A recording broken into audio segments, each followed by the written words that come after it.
Three things. One, this video is protected by fair use, so stay away from me, NAS, you evil bastards. Thing two, I'm sorry I actually haven't done any other videos this week, even though I said I would, but I kind of got caught up with some stuff. But I will still get out the Arrow manga sensei review probably tomorrow, hopefully, as soon as I get the time. I do want to review Saikano as well. Someone said they want that, or they'd like to see that. This is going to sound crazy. I still don't know how I feel about Saikano. So hopefully after reviewing something legitimately bad, I can come up with some better opinions. And thing three, someone pointed out last week that lately, after a couple minutes or so of my videos, the volume goes really up.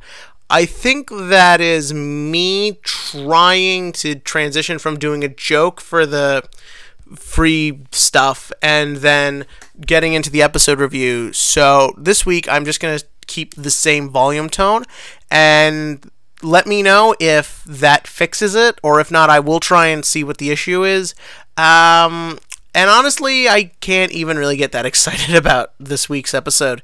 This wasn't bad, but it wasn't good. Let me preface this by saying this duel's biggest sin is that it had to come after the 4-part epic insanity that was Yusaku versus Revolver. That was its biggest issue. That duel was, whether you thought it was the greatest duel or not, it at least tried to seem big and epic. And then this was just kind of a back to normal. Like, it was, like, when the episode ended last week, hell, Yusaku even summed up, like, his stereotypical monster cyber wizard first up. When she attacked at the end of the episode, I thought to myself, I sense a battle-based hand trap coming on. What do you know? That's what happened. Then it's like, Emma's gonna play some BS to get through another turn. That's what happened. And then it's like, Yusaku's gonna use the data storm to win. That's exactly what happened. Nothing really that exciting happened here, and also part of it is because Emma wasn't even able to really do anything. Like, what's so cool about this character is how controlling and manipulative she can be. She's one of those characters where you get the feeling her backup plans have backup plans. Like, you get the sense that she is always in control of the scenario, and she will always cater it to work in her advantage. So, again, seeing her lose kind of, hurts. Like, sort of hurts that image. But unlike that, there's just not a lot of room for her to do anything really interesting, or anything that really happened in this episode for the actress to sink her teeth into. Really, the only interesting thing that I liked was, I liked the bit where she tried to stop Storm Axis from happening, and how she actually had to force Yusaku to get to Storm Axis himself. You see, back in the days of the turbo duels and the action duels, there wasn't a ton of really messing with the duel style to put the opponent at a disadvantage. They would do it every now and again, but comparatively, and again, maybe it's coming from a much more interesting character this time, but I really just thought that was an interesting angle. Like, Yusaku relies so much on just being able to pull a random card out of his ass. It was just neat to sort of see someone try and take advantage of that and keep that in a certain spot. But honestly, that was about it. Xcode Talker's a huge disappointment. I know this doesn't actually have to do with the episode, but when I saw that card's artwork, I thought it looked frickin' badass. And then you see what it does and how its link cursors aren't even that good. It's just like, oh. So, yeah, it's just not really that interesting. The other interesting thing, one interesting thing that happened, Ghost Girl used her skill, and her boobies lit up. Was I the only one who noticed this? Like, she uses her skill, and we spent a pretty good 20 or 30 seconds just on her breasts and then on her butt. Now, don't get me wrong, she got nice boobs, and I am an ass man. The more time we spend on a woman's ass, I am happy. Live action or animated, just give me those two bouncy masterpieces, and that is all I need. But it was weird. The other thing I really liked, oh god, Ignis. Ignis, you save everything. Oh, he was so funny. I love the animation. I love the little acting bit. I love this character. And it kind of makes the other bad thing in this episode seem even worse, and that is, well, the frickin' frog and the frickin' pigeon. They weren't funny. Not only that, they're pretty damn pointless. Like, they don't do anything, they don't aid to anything. Our two main characters barely even know they exist. And some people pointed out, or at least one guy pointed out, that, well, this sets them up for in the future, they will probably give Playmaker some important information. Maybe, but as it stands right now, they're really pointless. And again, they sort of took away, like, it's sort of what I was saying on the recap episode.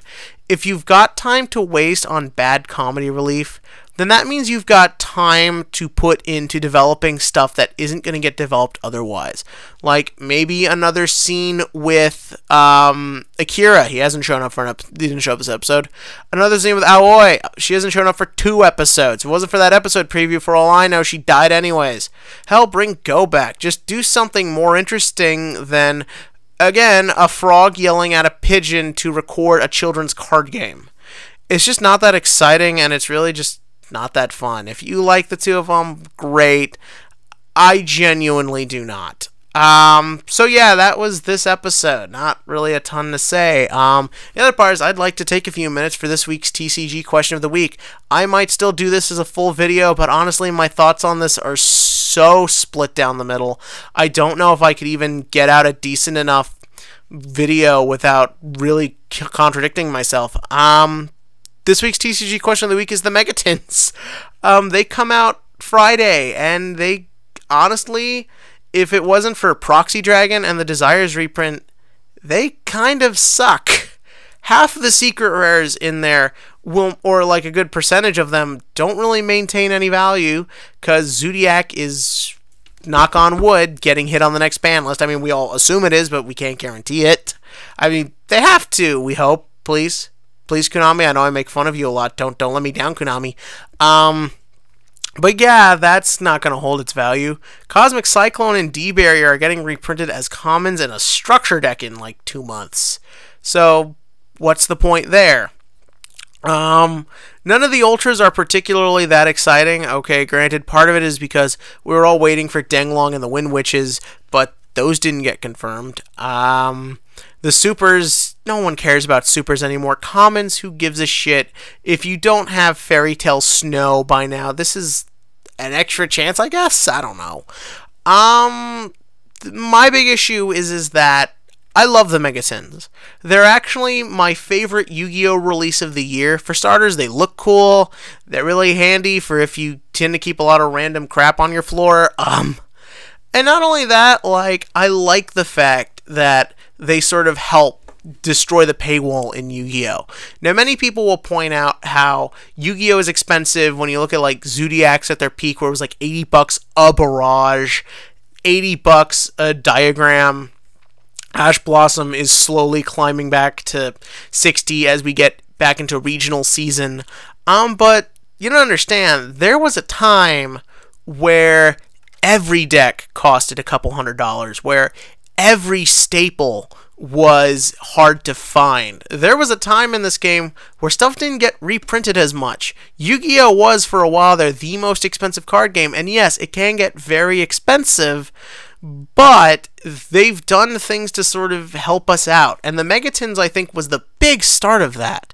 Because the thing is that everything's getting reprinted. Everything that's been big for the past year, they wouldn't do the most recent set, but they did most of them. When you saw those first Megatins, and Fire Fists and Bujins were still decks at the time, not much of them, but they still existed as decks in the format, that said something a lot. Or the Dolkatin, or I'm blanking, but you kind of get my point. And there was a time tins were just a novelty. Yeah, you got a couple packs. You got promos that were set from the set, and they were basically just anime commercials. Hell, there was a time where they put the anime characters on them, and then it was their ace cards, and then it was a bunch of Yusei Jack stuff. But then in Zale, I think mostly just because they were running, just because Zale wasn't going to be out in time, so there was no point promoting a show they didn't have yet. They started putting competitive stuff on the tins and started putting better promos, and all of a sudden Maxi was easier to get. And if I'm correct, Lance was a tin promo at one point, or Ghost Ogre a couple years ago, or Desires this year. And I really don't want to see that end. No, I am not saying the secondary market needs to die. I do sell stuff from time to time.